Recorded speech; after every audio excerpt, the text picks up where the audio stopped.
The city never sleeps, neither does the Grand Marquis Hotel under its gilded chandeliers. Whispers float from kitchen to hallway behind those polished marble walls, power shift shape. Each night, but tonight it wears the plain gray uniform of a temporary housekeeper Maxwell. Haynes, CEO of the Grand Marquis chain, trades his tailored suits for rough gloves and old mop.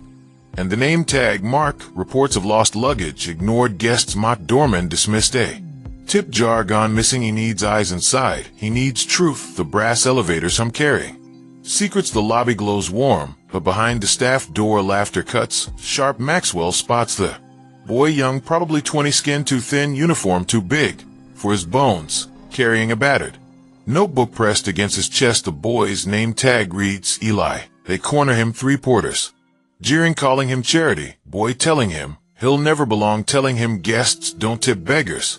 They yank the notebook, slap his mop bucket over. Maxwell watches, silent, hidden behind his cleaning trolley. Eli wipes tears, mutters an apology, bends to pick up change, coins he dropped, coins he uses to replace guests' missing bags. When the hotel shrugs them off, Maxwell tails him.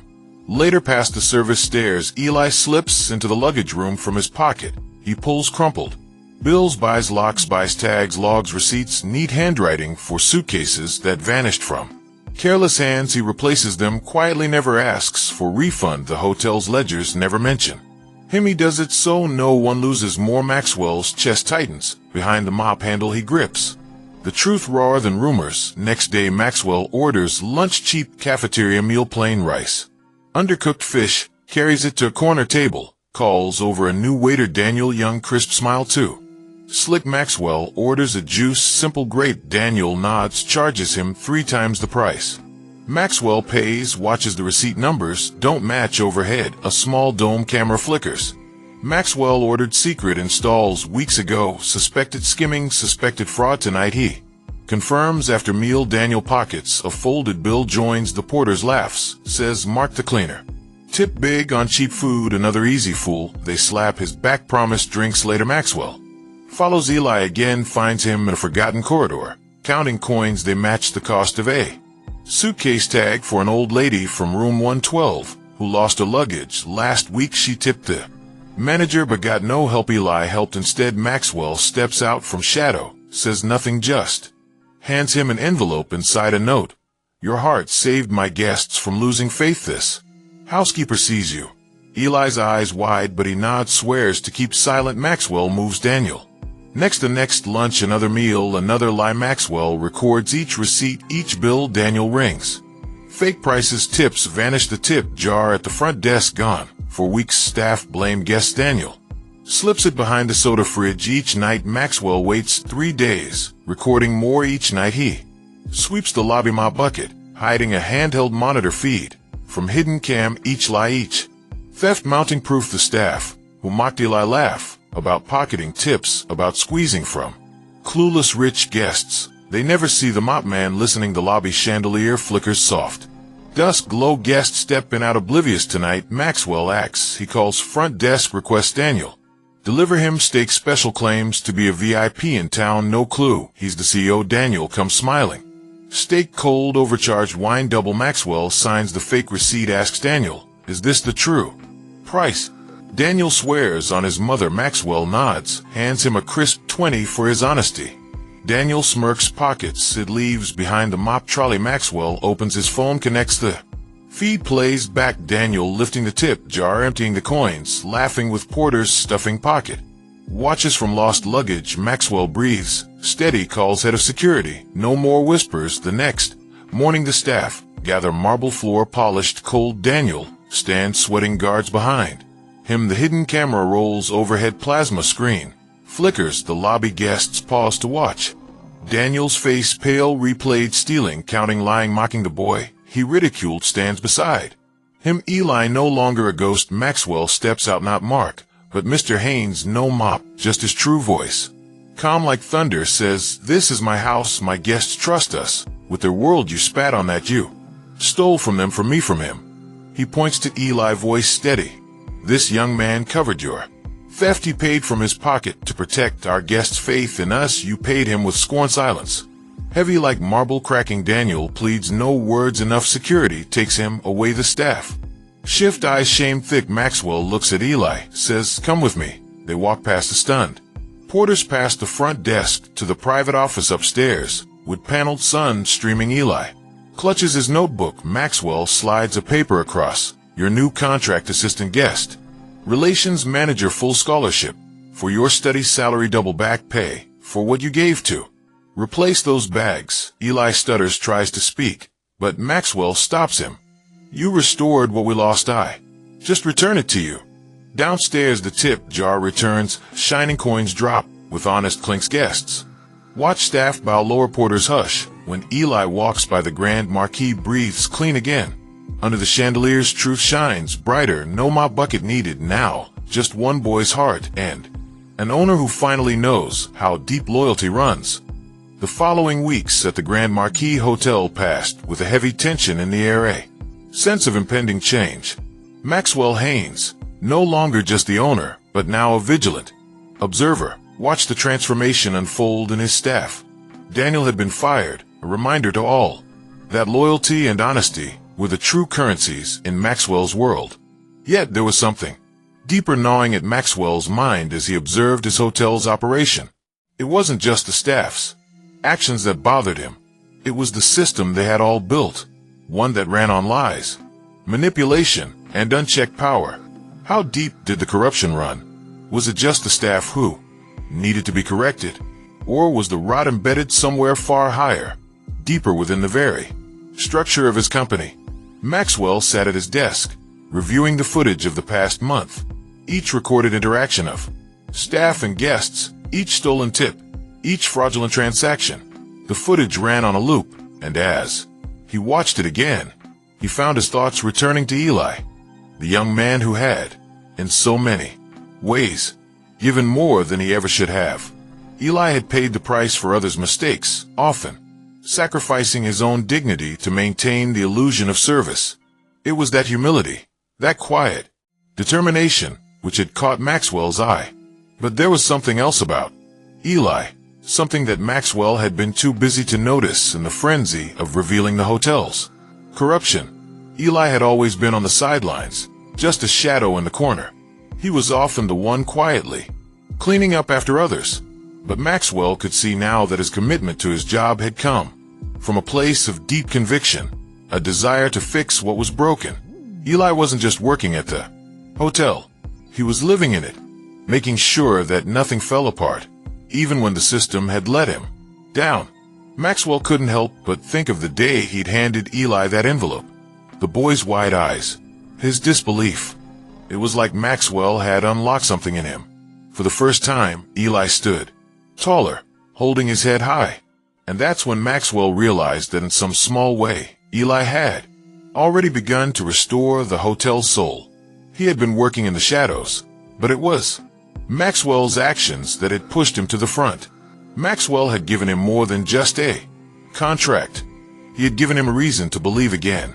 But the changes didn't stop there. Every morning, Maxwell would walk through the hotel in his guise as Mark the housekeeper.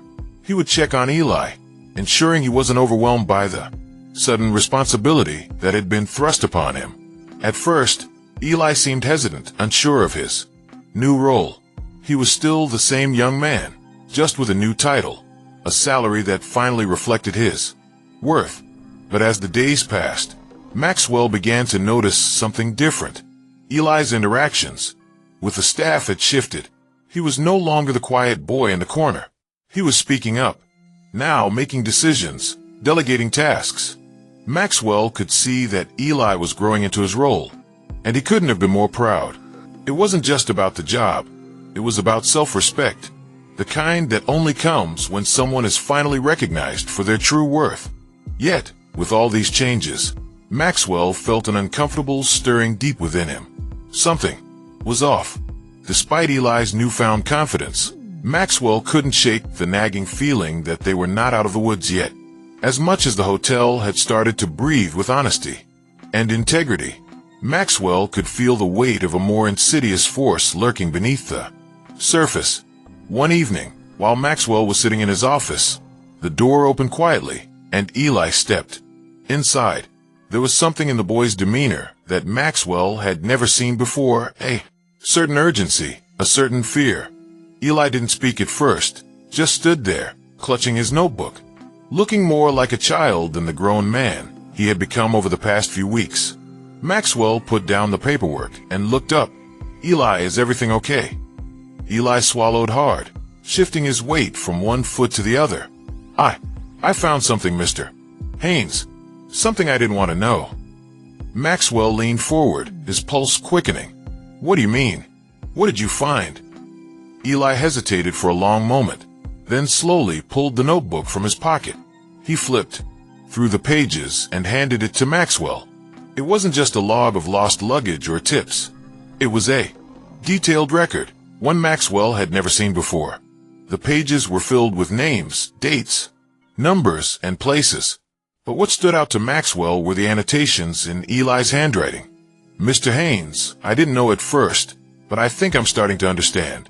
These names, these dates, they don't just match up with lost luggage or guests. They match up with something else." Eli's voice faltered as he spoke, eyes wide with disbelief. Maxwell took the notebook in his hands, scanning the entries. His heart pounded at his chest as his mind raced. What Eli had uncovered went beyond simple theft. It went deeper, much deeper than anything Maxwell could have imagined. The names in the notebook were connected to accounts that were linked to fraudulent payments, illegal transfers, and, most disturbingly, people who didn't exist. "This is bad, isn't it?" Eli asked, his voice shaking.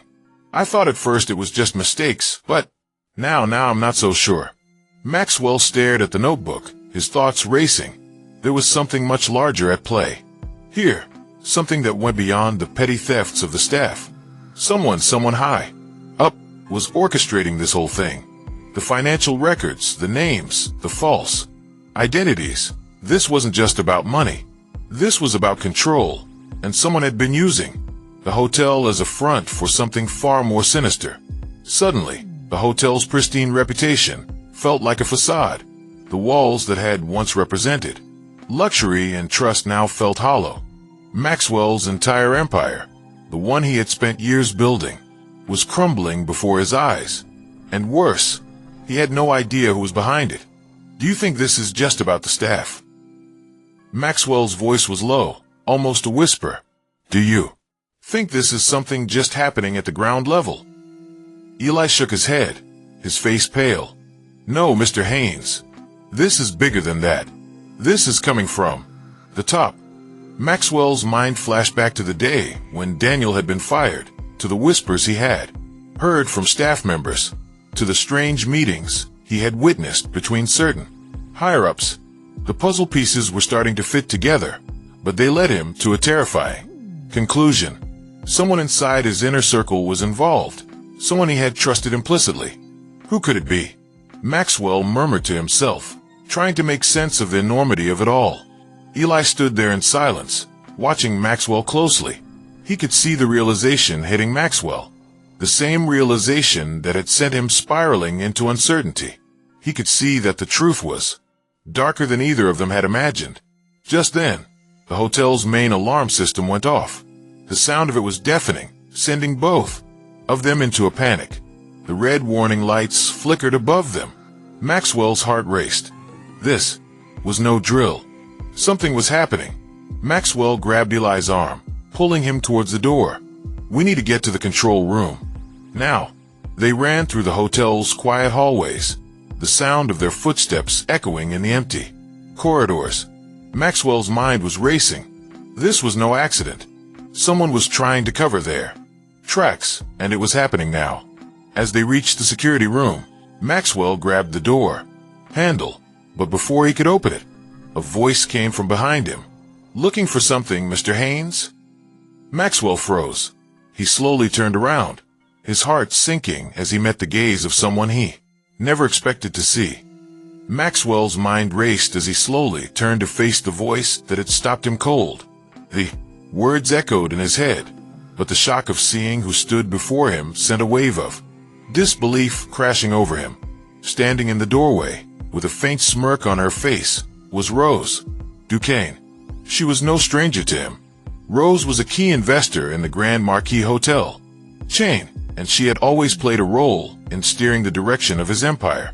But seeing her, now standing in the security hallway, felt like a punch to the gut. "Looking for something, Mr. Haynes?" she repeated, her voice laced with a calmness that did little to ease the tension in the room. Maxwell swallowed hard, his thoughts scrambling. Rose was the last person he expected to see here, especially given what he had uncovered in Eli's notebook.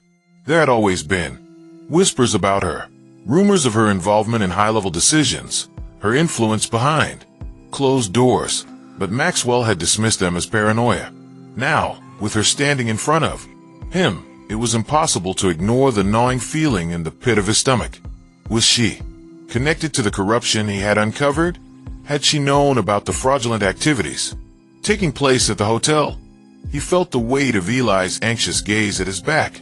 The boy had never been a part of these high-stakes dealings, never had any reason to question the upper echelons of power.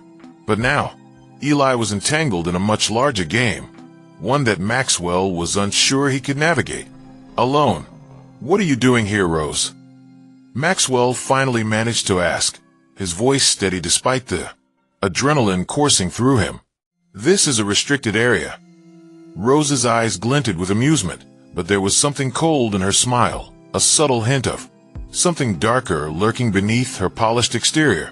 "Restricted? Is that what you're calling it?"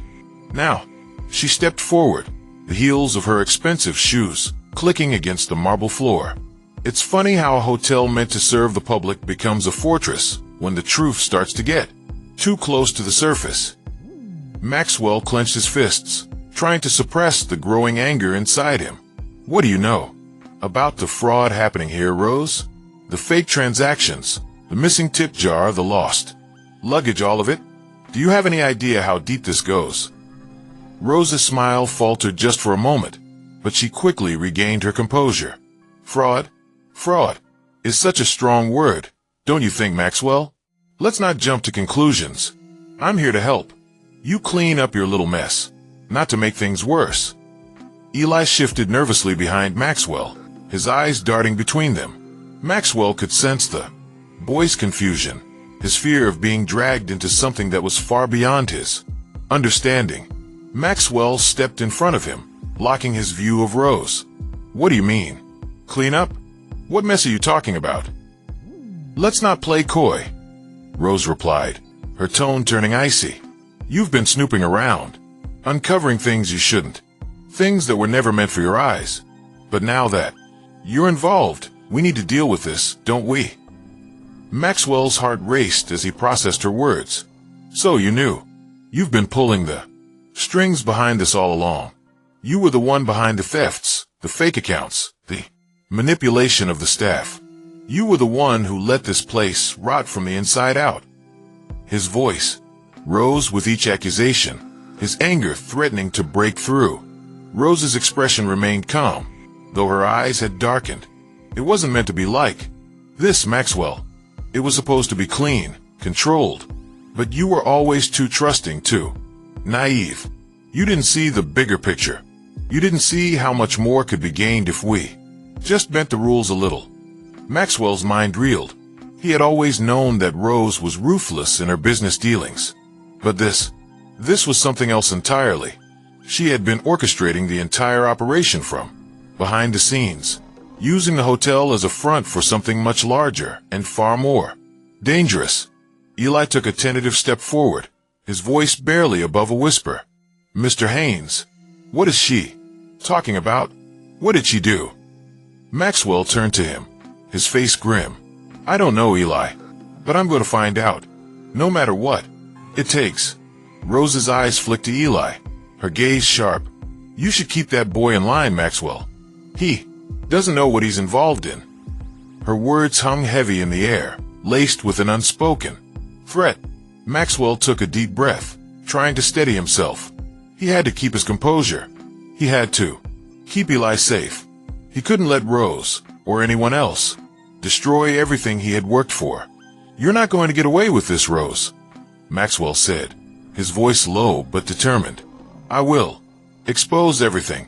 The staff, the accounts, the manipulation, it's all going to come out. Rose raised an eyebrow, her lips curling into a smile that didn't reach her eyes. "Oh, Maxwell," she said with a tinge of mockery. "You think this is about what you can expose? You're so focused on the little picture that you haven't even noticed what's right in front of you. I'm not the one you need to worry about." Maxwell furrowed his brow, his confusion growing. "What are you talking about?"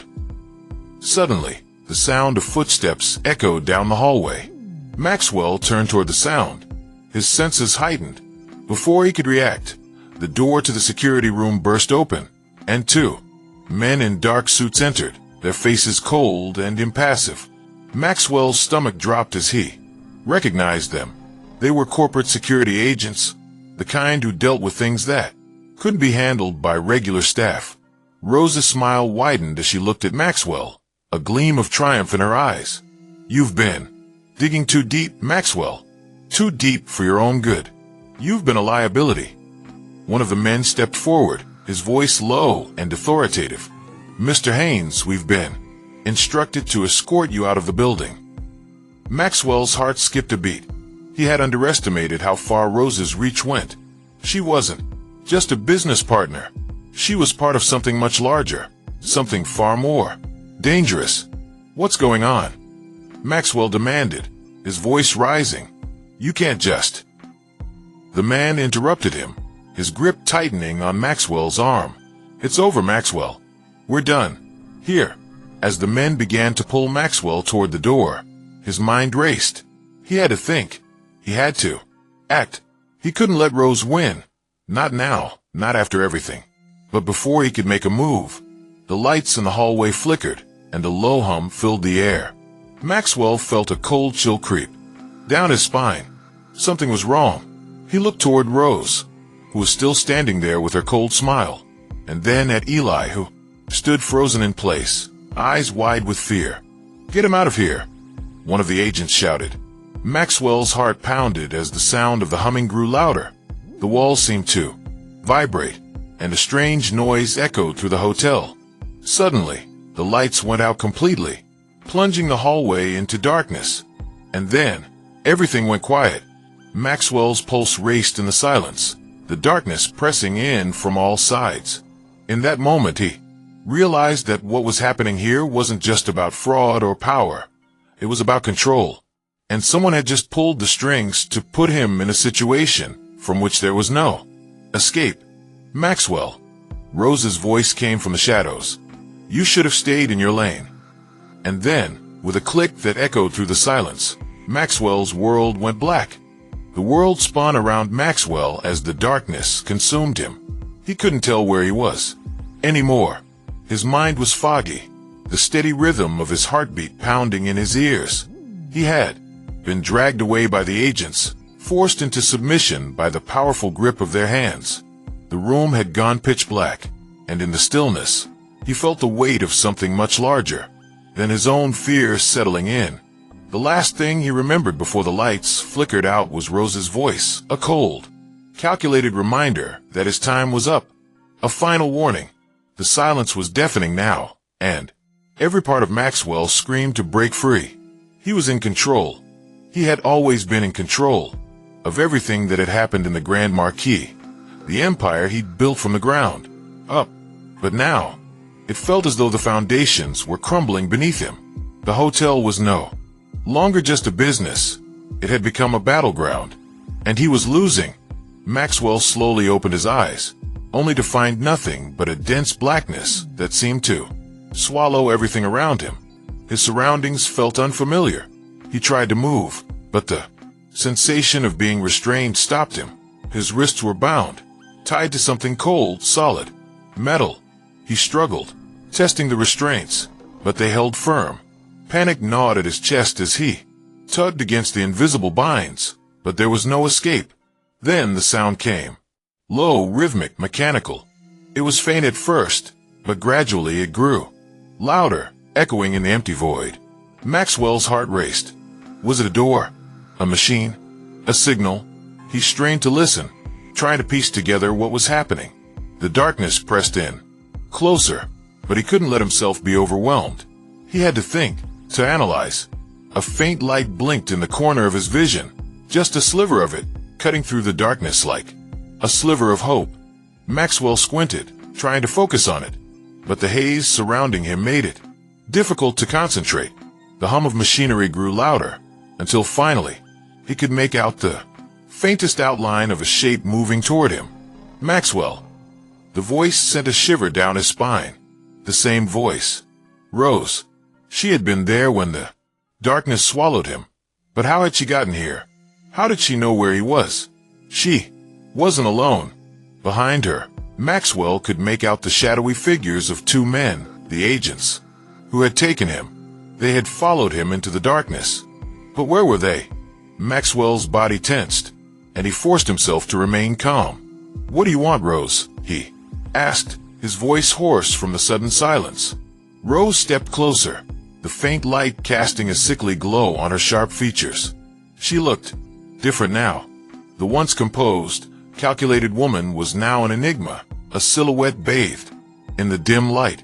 The confidence that had radiated from her earlier had shifted to something darker, more insidious. "You've been a problem, Maxwell.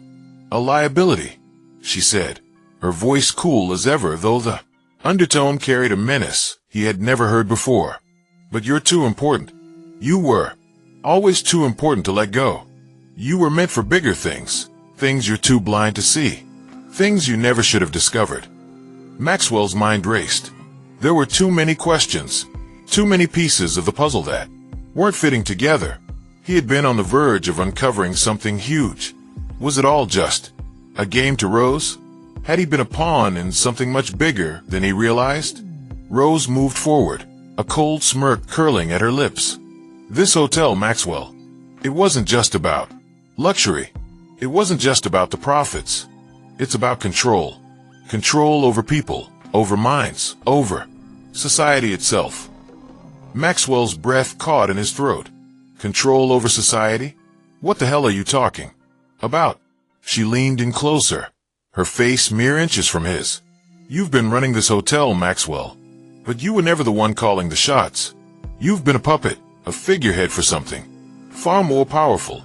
You've always been part of something much bigger than you understood. And now, you're too entangled to back out." His chest tightened. Rose had always been a business partner, a key investor, someone who had held the keys to his success. But now it seemed as though she was involved in something more, something that threatened the very fabric of the hotel's existence. "What are you planning to do?" Maxwell's voice was barely a whisper now. The fear was creeping in, slowly but surely. Rose's eyes glinted in the dim light, and she straightened, stepping back. "I'm not planning anything, Maxwell. We're already in motion, and so are you." The men behind her stepped forward, their heavy footsteps echoing in the silence. "What's happening?" Maxwell demanded, struggling against his restraints. Rose's lips curled into a smile, as if she were savoring the moment. "You're about to see the truth, Maxwell. The truth behind everything. Behind the hotel. Behind the money. Behind everything you thought you knew." Maxwell's pulse quickened. "What truth? What are you talking about?" Before Rose could answer, the room around him shifted. The lights flickered once more, and suddenly, they weren't alone. From the shadows, two other figures appeared, tall, intimidating. They were clad in black, their movements deliberate and calculated. Maxwell's eyes widened. One of them was holding a device in his hands, a small, sleek black box that seemed to hum with an energy of its own. The man approached Maxwell, and the device made a soft beeping sound. "Maxwell," the man spoke, his voice low and measured. "You've been asking the wrong questions, and now you're going to be a part of something that you can't escape. You were never meant to see the bigger picture. Now you will."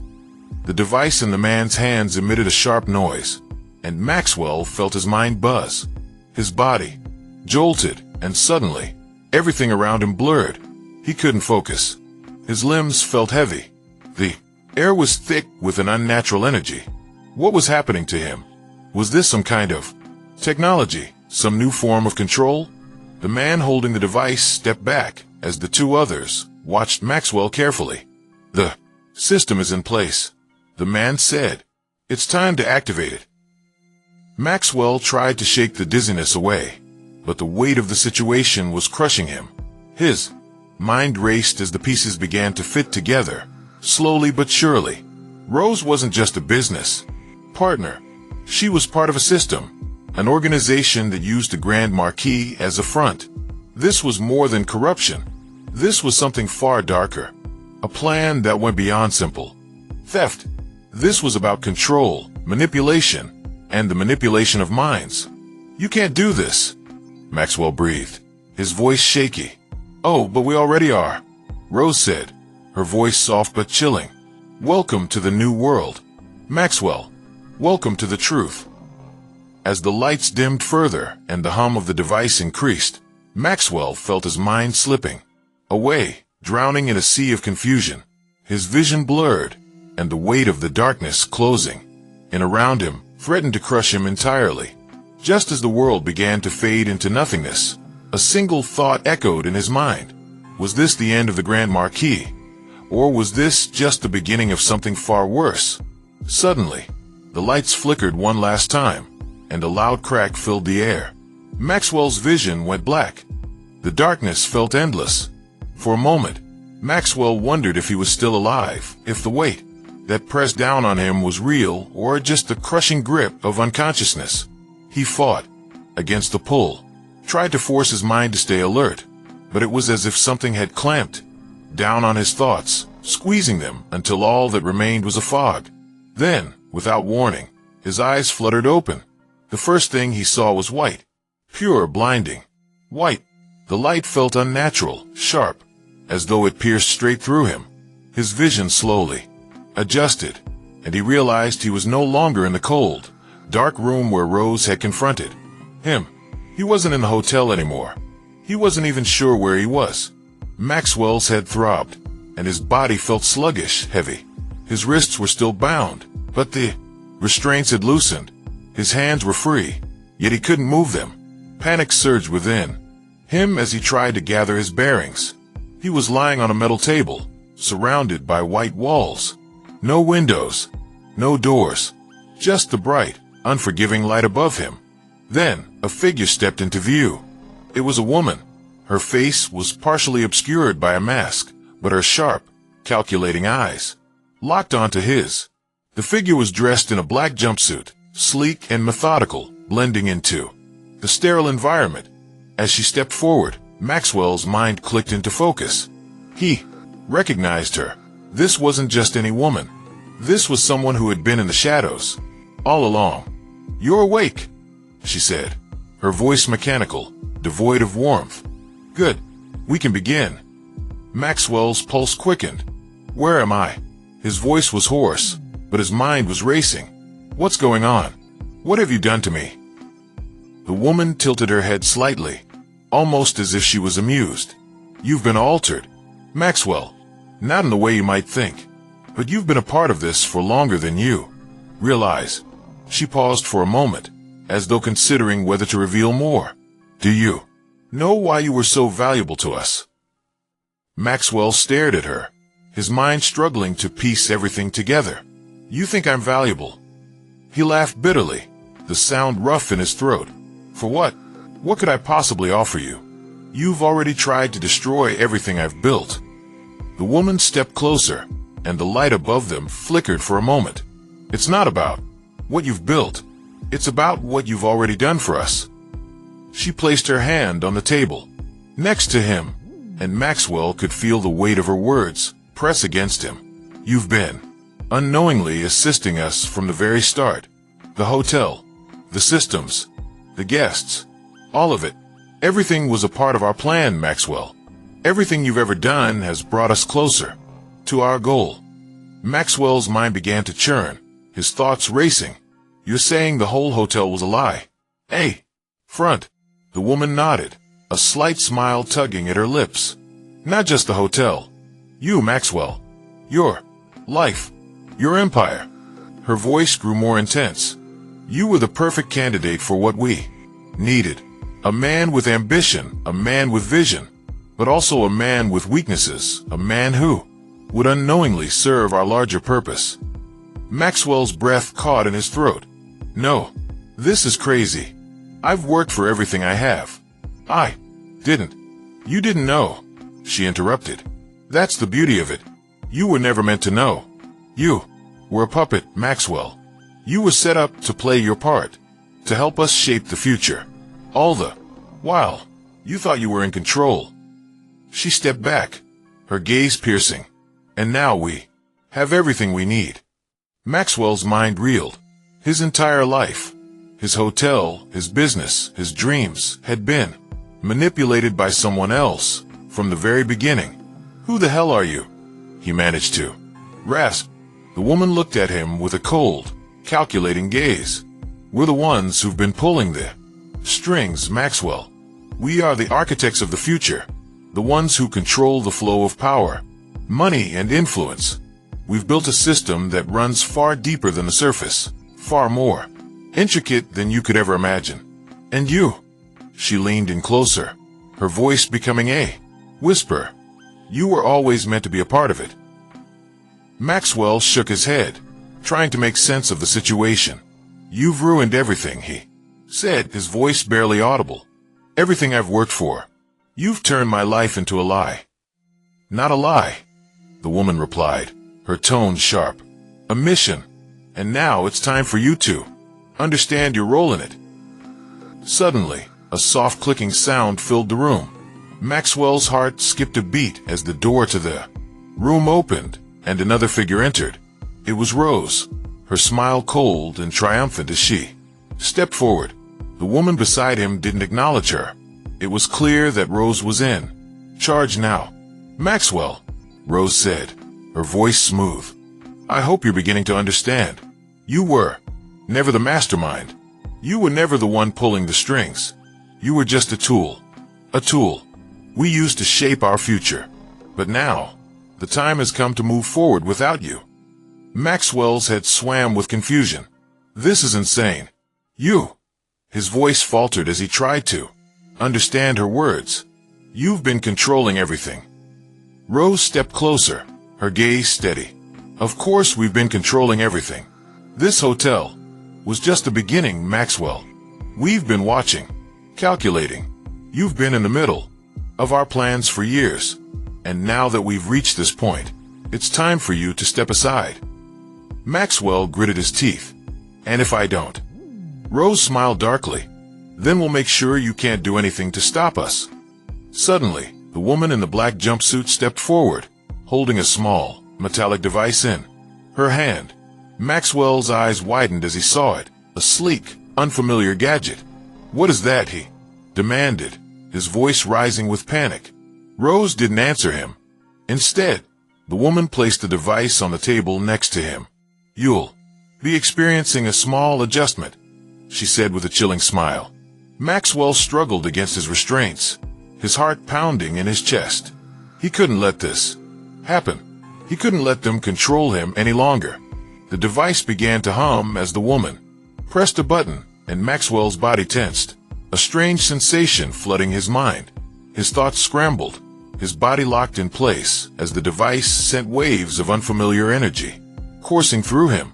He felt as though his mind were being unraveled, pulled apart at the seams. His vision blurred, and the world seemed to dissolve into a mess of light and sound. Through the haze, he heard Rose's voice again, soft and distant. The future is already here. Maxwell, you're too late to stop it. And then, as everything seemed to collapse around him, the world went black. Maxwell felt as though his mind was slowly being torn apart. The device the woman had placed on the table hummed steadily, emitting waves of energy that sent shivers down his spine. He tried to fight it, tried to focus, to break free from whatever they were doing to him. But his thoughts were slipping away, pulled into an abyss of confusion. It was as if his consciousness was unraveling, thread by thread, each strand lost in the dark void of their control. He could hear Rose's voice, distant and detached, as if it were coming from a different reality. You've been valuable, Maxwell. But everything has its end. You're part of something bigger, something beyond your understanding. And now, you're no longer needed. Maxwell's mind flared with anger, with desperation. He wasn't going to let them win. He wasn't going to become another pawn in their game. With every ounce of strength he had left, he forced himself to focus. The room seemed to shift, the lights flickering, the hum of the device in the air, but he fought against the waves of disorientation. His breath came in sharp gasps, his body trembling from the unnatural sensations flooding his system. Then, suddenly, a thought broke through the haze. Eli. Maxwell remembered the young man, the boy who had given so much, the boy who had helped him when he couldn't see the truth. Eli had been his eyes, his conscience when everything else had seemed lost. Maxwell thought of the boy's bravery, his determination, and the silent courage he had shown. If Eli could stand up for what was right, so could he. Maxwell fought against the restraints, his muscles aching as he pulled, twisted, his breath ragged. The pain was unbearable, but it was the only thing that felt real. He focused on that, feeling the pain, the need to escape. With a final, desperate twist, he broke free. His hands were no longer bound. His mind was still clouded, but he had his freedom. The woman in the jumpsuit didn't notice. Rose was too caught up in the illusion of control she had created. She was speaking again, her words smug, self-assured. Maxwell, you were always a tool. And now, you've served your purpose. There's no turning back. The system is in place. We control everything. Maxwell pushed himself up from the table, his legs shaky beneath him. His head swam, but his resolve was growing stronger with every step he took. You're wrong, Rose, he said, his voice hoarse but steady. You may think you control everything, but you don't. Not anymore. He stumbled toward the door, his movements disjointed, but determined. The woman in the jumpsuit turned toward him, finally noticing his escape. Her eyes widened in surprise, then narrowed with anger. You think you can stop this? She spat. You can't. You're too weak, too broken. Maxwell didn't answer. Instead, he lunged for the device that had been controlling his mind. He grabbed it from the table, throwing it to the floor with all his remaining strength. The device cracked open, sparks flying, the hum dying down as it short-circuited. Rose's eyes flared with fury. You're making a mistake, Rose hissed. You think this ends here? You think you can just walk away? Maxwell turned to face her, the haze in his mind clearing, even if only for a brief moment. It's over, Rose. You're not in control anymore. I am. For the first time, Maxwell felt like he truly understood what it meant to be in control of his own fate. No longer the puppet, no longer the pawn. He had been manipulated for too long, but the threads had finally snapped. He had broken free. With the device destroyed, he turned toward the door and forced it open. He didn't know where it would lead, but it didn't matter anymore. He was done with the lies. He was done with the manipulation. Whatever was waiting for him outside, he would face it. He would find his own way. But as he stepped into the hallway, the unmistakable sound of footsteps echoed behind him. Maxwell froze, his heart skipping a beat. He turned just in time to see two more figures step into view. They were tall, dressed in black, and they didn't look like security. Their faces were covered, their movements precise. They had been waiting for him. You're not going anywhere, Maxwell, one of them said, his voice chillingly calm. Maxwell's pulse quickened.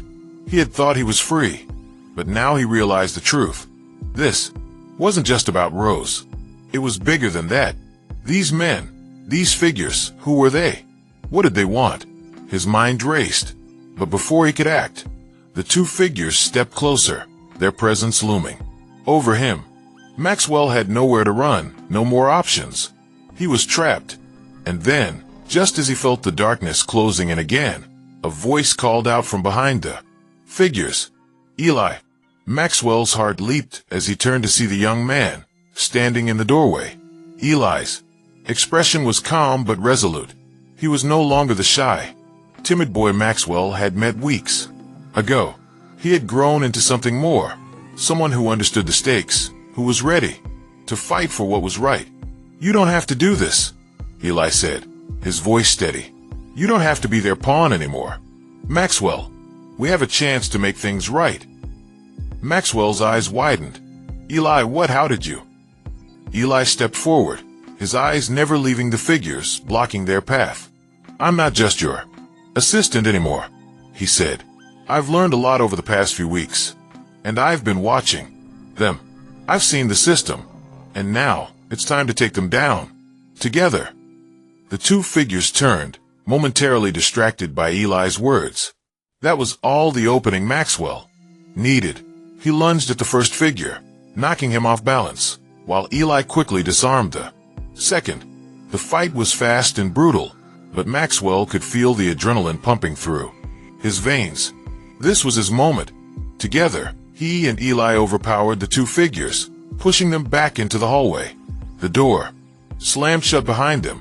Maxwell turned to Eli, a sense of awe and gratitude filling his chest. "We're not done yet," he said. "We have a long way to go, but we'll do this together. I won't let them win." Eli nodded, determination burning in his eyes. "No, they won't." As they moved through the corridors, planning their next steps, Maxwell couldn't help but feel a flicker of hope. They had won this battle, but the war was far from over. There were still so many questions, so many threats lurking in the shadows. But for the first time, in what felt like forever, Maxwell knew he had someone by his side, someone who understood the true meaning of loyalty. And as they walked down the hallway, ready to confront whatever came next, Maxwell felt something stirred deep inside him, a realization. It wasn't just about control, it was about freedom. They were going to fight for it, no matter what. Hey, if you felt every twist in this story, you're exactly where you need to be. Hit that subscribe button right now.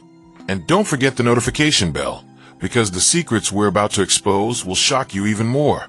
Join this family, stay curious, and together we'll uncover every hidden truth. See you in the next one.